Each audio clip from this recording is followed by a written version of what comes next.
Hello there, greetings from Split once again. I have played the first round, so I want to show you the game. And by the way, I'm here in Split with my family. Actually, I'm staying at my parents', so you can see that I'm in the apartment. And yeah, we are having a good time. We go to the beach in the morning with kids, and then in afternoon I usually play. I will play the rounds, and this is the arrangement we have. So in the first round, I have played with a much stronger opponent, as you can see by the rating, and actually I played really well. So just as a summary, I will tell you that I played the first 48 moves were very good moves, and then in the very end game I made a blunder and lost the game. So I have to be satisfied with the game and with the way I played. Well, I couldn't last until the end. So I was thinking when I was playing the game, and before I was playing the game, I told myself that it's like running a marathon. If you are not a runner and you just want to come and run a marathon, as for example as a charity event or something, then you know that you cannot run all the way through. You cannot run the whole marathon, but you run nevertheless because you want to see how far can you go. And well, maybe someday you will be able to run it all the way through. So this was the mentality how I approached this game. So I told to myself, well, it's a marathon. I will just see how far I can go, and I did went very far. Like I said, 48 move, more than 4 hours. So I played 4 hours and 48 moves without making a blunder, and then I gave up the game. One interesting thing about this game before I go through is that this time I was over prepared, but it was just an accident. He played the line in the 4 nights when the line which I have just recently studied, because I found somewhere I came across this very cute idea. I will show you, and I knew the line. So first 15 or 16 moves I played very quickly. And he didn't know the line, and he was struggling, and he was thinking a lot. So after first 16 moves, he spent like 20 minutes on his clock, and I was plus 3 minutes because I just played very quickly because I knew the line. So it was a very fun experience, to see a stronger player, struggling to find a good move, and he did manage to find all the good moves, but he was struggling, sweating to find good moves, and I was just playing quickly and got to a very decent position. So a nice experience. And the last thing before I go to the game, I don't know if it's a curse or something, but wherever I go, the air condition doesn't work. So my air condition doesn't work in my car. I had a problem in my apartment with air condition. In the last tournament, Garešnica, there was no air condition. And now this time I came to Split. It's very, very hot. And the first thing the arbiter says when the tournament was opening is, well, I have a bad news. I'm sorry, but the air condition doesn't work. And my table was in the very corner of the hall, so no air, no draft, nothing. It was very, very hot. So I was struggling with sweating and this. I don't like when I'm hot. So this is one of the reasons why I made this blunder in the end, which you will see. Okay, so let's go through the game. So my opponent opened the game with e4, I played e5, so just standard stuff. Knight f3, and now I go for the Russian defense with knight f6, but the game this time transposed to the 4 knights. So he played knight c3, I played knight c6 here. And he went d4, so Scotch 4 knight. And I played e takes d4. This is all, I mean, I had these positions many times, and I have analyzed my games, so I know the line. Knight takes d4, and now bishop b4, winning the knight, and this way I also attack this pawn. So he has to defend this pawn, but before that he can just take the knight, play Zwischenzug, and I play b takes c6, taking towards the center, preparing d5, and now this pawn is hanging because the knight is pinned, so he played bishop to d3, I castle, he castles, and now I play d5 immediately. This is the line. And he plays e takes d5. And now, well, the main line is just to take the pawn. But the line I knew because, I mean, the idea I came across because I played this 4 knights many times, it's not to play this immediately, but to play Zwischenzug myself, so bishop to g4. This is the idea. and he was unfamiliar with the idea, and he was thinking a lot in the next several moves. I just blitzed out these moves. So the correct move and the move which he played is f3, and now I just retreat my bishop, and the idea is, yes, I allow him to take the pawn. So now he's up a pawn, but I have this very nice check, and this is the main line, and this is how it goes. So he managed to find all the main line moves just right on the spot, but it took him some time. So it's a check, and now after check I take the knight, he takes, I take, and now this pawn is also falling. So in the end we are equal in material, but I have a somewhat better development. And you can see that, yeah, he does have a bishop pair, but this bishop will very soon be exchanged. So he will lose his bishop pair advantage, and I will have a little bit more active pieces. So here he played bishop to g5, developing, and I took my pawn back. Now the material is equal. He played queen d2, and now I played this bishop to g6, wanting to exchange one of the bishops, so he doesn't have bishop pair advantage. And you can see that my queen is conveniently guarding the knight here, so I don't have to be afraid about my pawn structure and whatnot. He played queen to a2 here, and now I started to think. So, well, in fact, I didn't think so much here because I knew I want to exchange this bishop. So I think I played this very quickly. C takes d3. Okay, now I started to think. So it's move 17, and only now I started to think. So it's yeah. I mean, you cannot be prepared for everything all the time, and after all, it doesn't matter. He won the game anyway. But it's a good feeling, just playing 17 moves like it's nothing. Okay, so I was thinking here what to do, and I found this move, queen to d5, which I like in the retrospective. So hitting the bishop and hitting the queen. If he wants to exchange queens, well, I'm fine. I will just take with the knight. My knight will be very strong here. In fact, it will be on outpost on the light square. He will not be able to harass it, and so on. So naturally, he didn't take the queen because it will just result in my strong knight, but he retreated the queen, queen to d2. And now, okay, he can take my knight, I can double the pawns, so I was thinking, what about this knight? And I need to do something. Either I will move the knight or I will defend the knight with the queen again. So I play this knight to d7, which looks like a backward move, but the idea is to put the knight here on the light square. So I want to have all my pieces on the light squares. And also, if you look at this position, you can see that my two pawns are, so C and A pawns can be defended by the rooks, which are on the light squares, which is very good. So he cannot, his dark square bishop cannot, remove the defender of these pawns. So these pawns are very strong. And I want to have the rest of my pieces on the light square. So if I manage to remaneuver the knight on e6, I will close this file. The knight will be on the dark square. I will also, aim this very nice d4 square and so forth. So I think it's a good move and a good plan. He played the bishop to f4, now hitting my undefended pawn. I played c6, so everything is on the light squares now. He played the queen to c3, okay, and now I just went on with my maneuver. So knight to c5, and here he played d4, and I went knight to e6. And you'll see, and now I'm attacking the knight, so he has to defend it. And now you can see that this pawn is very painful, in his position, because as long as I can block this pawn, and I can because I control the light square, he cannot activate this bishop. So this is a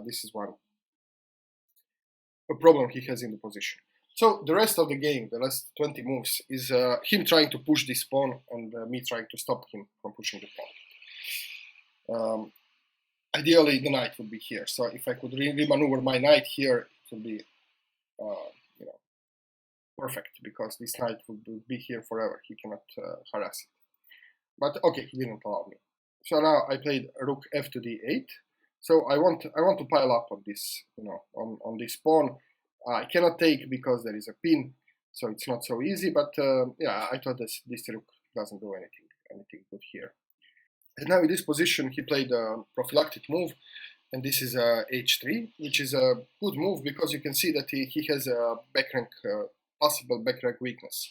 So in some scenarios, if this bishop wasn't here to back it up, I could play c5 and then sacrifice the queen and deliver backrank mate.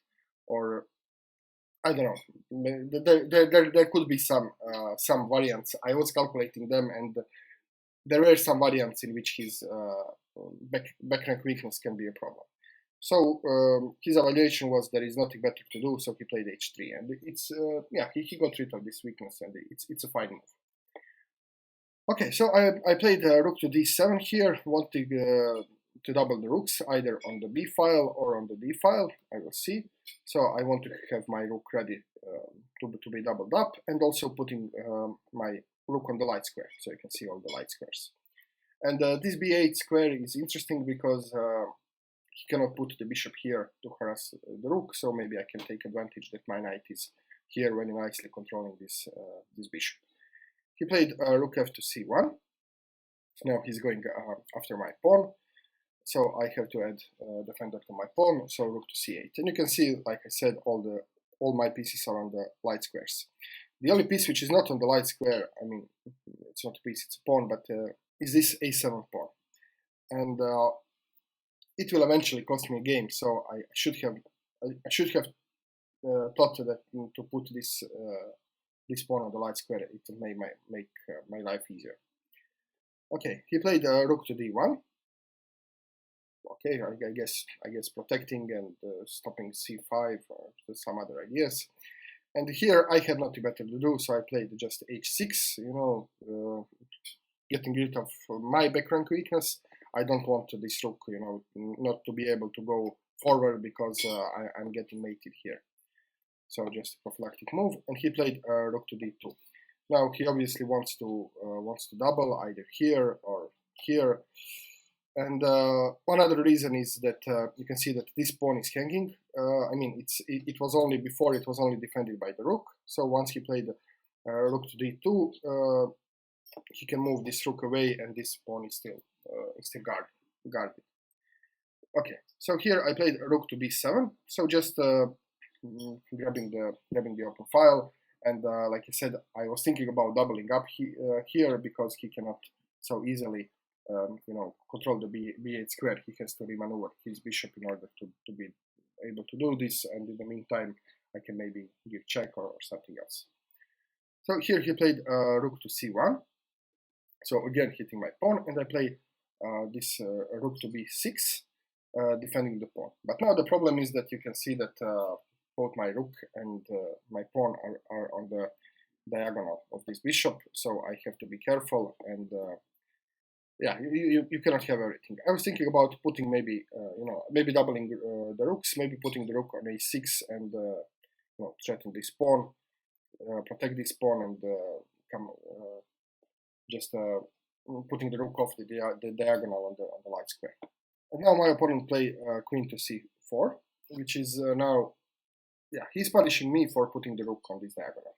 So I cannot take the queen because he will then push the pawn on d5. First of all, he will activate the bishop, and it will come with tempo, and he will win the knight, and so forth. So now I cannot take the queen, and I have to be very careful about removing the queen, because if I move the queen, again he has this with tempo. So yeah, as soon as I put the rook on the diagonal, the dark square, he's immediately exploiting this. But I didn't find a solution here to this problem, and it's this knight to c7 move. And now I'm protecting the queen, and if he takes the queen, then my knight is just a killer here. So he cannot take the queen after this. So he played queen to a4. And now I came back to my original idea, and I played this rook to a6. And rook to a6 attacks the queen and also attacks this pawn. He played queen to b4. And now it may look that he's blundering a pawn, but in fact this is a poisoned pawn, because if I take the pawn, he can just go with the queen b7, and now he's winning either my rook or my knight. So I have to be careful. So instead here I just repeated the move. So rook to b6, and he came back queen to a4. I play rook to a6, and he came back queen to b4, and I play rook to b6 again. And here I offered the draw. Because I thought that he wants a draw and that he will just repeat the position. So if he went here, it will be threefold repetition.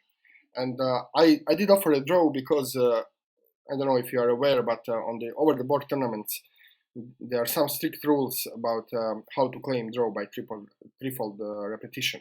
So I believe the rule is that before you make a move, which will be a threefold repetition, you have to stop your clock, call the arbiter. Then when the arbiter comes, you need to tell him, I'm about to make this move, and after I make this move, it will be a threefold repetition, and then the arbiter declares the draw. So it's very complicated. I'm not even sure that this is the rule. I think it is, but it's complicated. So I didn't want to go through all this. I was thinking, okay, you want to repeat the position, and I just offered the draw. And okay, he was thinking, you offer a draw after you make a move, so that your opponent has time. He can think while you know, on his own clock as much as he likes. So he was thinking, and he declined the draw, and he played this queen to e7. I mean, by playing the move, he declined the draw. Okay, and now this you can see he's hitting my my knight, and I was thinking that if this knight was protected, this rook to e8 would be a very nice move, you know, this skewering the bishop. But so this is why I played this rook to b7, aiming for this. And I missed a very strong move. I saw this immediately after I played this. I realized that he wants to, you know, he wants to push the pawn, obviously, like I said. And in order to push the pawn, he needs to, you know, attack my queen here. So how can he attack my queen? And it's very simple. I saw this immediately after I played rook to b7. So he has this rook to c5 move, which is now very strong, and he finally gets to push this pawn and activate his bishop. So I played queen to e6. You know, I have to remove my queen. He took the queen. I took back with the knight, attacking the rook. So he had to remove the rook, and he played rook to c4. And now again, well, there are some interesting, you know, things happening in this position. But the most interesting is this pawn. So all the time he's eyeing my pawn. So I think maybe here it would be good to push the pawn on a6 and just get rid of this possible potential weakness. But before this, I have to address another issue, and the issue is d5, which you know, now attacks my knight and my pawn, and the pawn is pinned. So this rook is unprotected. So this means that this pawn is pinned, and if he plays this move, I will just you know, be in a big trouble. So this is why I played this rook b to c7 move, protecting the pawn and protecting the rook. So now if he plays, I can just take, and everything is defended. He played rook d to c2, so now he's going after this pawn, and now the interesting position emerges. So I wasn't sure how to handle this position. I was thinking about maybe this bishop could be activated on this diagonal, and then he's eyeing all these important squares.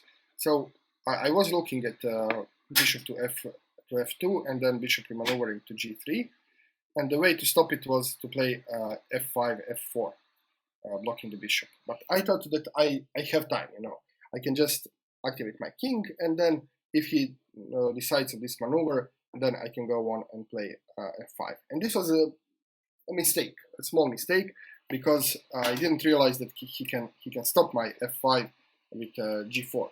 So now it was time. So the best move, according to the engine and according to my later analysis, in fact I saw this immediately after he played g4, was to play f5 here, and now, you know, just preparing f4 next, and then he doesn't have this diagonal.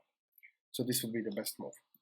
I didn't see this. I thought that, well, I can play this anytime, so I just played king to f8, you know, wanting to put my king closer. So I want my king to guard this pawn and all these squares, so that one of my rooks can roam about. And he immediately played the g4. So now he's stopping this, and he's, you know, preparing to remaneuver this bishop on the more active diagonal. And here, having nothing better to do, I just played king to e8, you know, getting my king closer, and he played f4. And again, I could have played some more active moves. For example, engine suggests something like rook to e7, you know, discard attack on this bishop and so forth. But I just played rook to d7.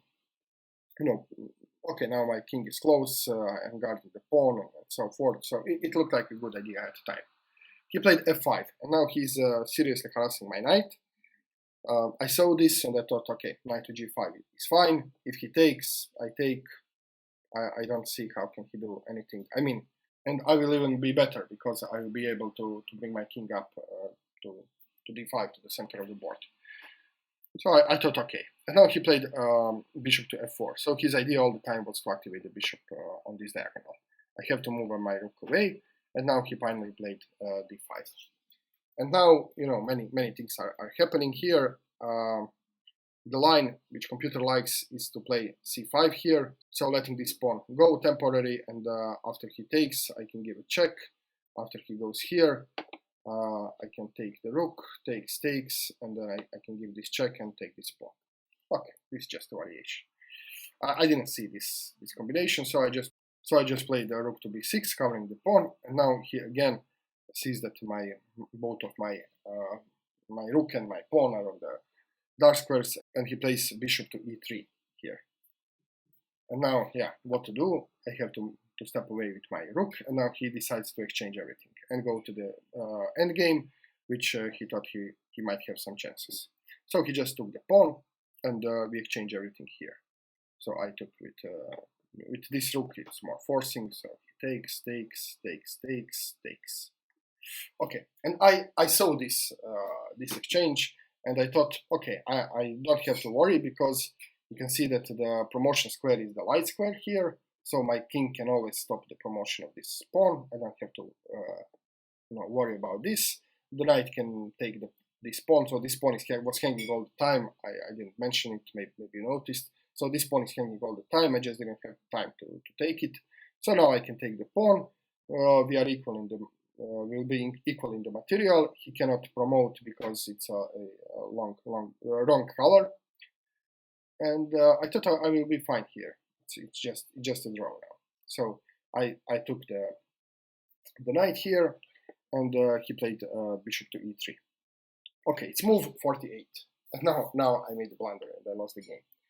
So more than 4 hours now. I think it's 4 hours and 5 minutes. So very long game. Very hot in the room, first round, excitement, fatigue, everything. And I was looking at the board and I just didn't see this pawn. So it was like this pawn isn't here. I just forgot about this pawn. And I was thinking, okay, so if I go here, takes, we are equal in the material, and okay. I mean, I did physically see this pawn, but like I thought before, okay, this pawn is taken care of by the king. I just forgot that this pawn exists. So in my considerations, I forgot that he has passed pawn, which is far away. And well, I have to do something here because he will now attack my knight, and I will have to move my knight anyway. This is what I was thinking. So why not move it right away? So I move the knight, and this immediately loses the game. He takes, I take, and now you can see what's going on. I cannot create a pass pawn here, and my king has to go here to stop the pawn, and while my king goes there, his king will just go here and grab all my pawns. Yeah. So this is what happened. I did play. I couldn't see this all the way through, so I just wanted to play this to the moment that I was 100% sure that I'm losing. And yeah, this was the moment in which I finally resigned. So yeah, after 48 moves and 4 hours, I finally made a mistake. So I couldn't run the marathon all the way through, but I think I got pretty far. The player is 600 points stronger than me, so I cannot be unhappy with the way I played. Too bad about the blunder in the end, but yeah, I just don't have enough experience. So let me just come back to this to show you the right move. It's very simple actually. I mean, it will still be many moves until draw, but it's an interesting variation. So for example, instead of this move, the correct move was f6. So after he attacks my knight, I can now go knight to g5, and now if he takes, I can take with the f pawn.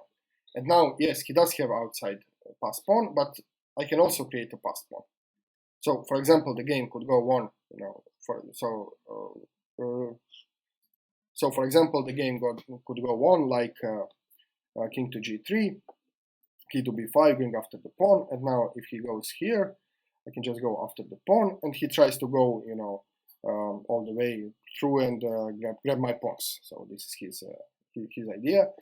So yeah, king to e4, a3, king to e5, a4, and now he plays king to e6, and well, now he cannot. He's too far away to stop this pawn. So now I can push my pawn. He takes, I take, and you can see that this pawn now is in a way, so he cannot stop the pawn. The only thing he could do is try to push his own pawn.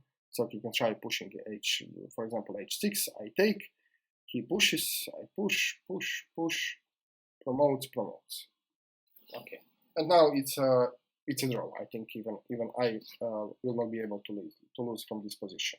So if you go back, this was the blunder. So the only thing I had to do was to play f6. So after takes, let's play this again. So after takes, now I also can create a pass pawn, and so we both have pass pawns, and we'll both promote, and the game would be equal, and the draw. Okay, so this is it. Round 1 is over. I'm heading for round 2. We'll see. I will post you a video. Like I said, I'm happy with the game. I just hope that I will be able to play on this level for the rest of the tournament, and I will be very happy with the tournament. Thank you very much for watching, and see you very soon with the next round. Cheers.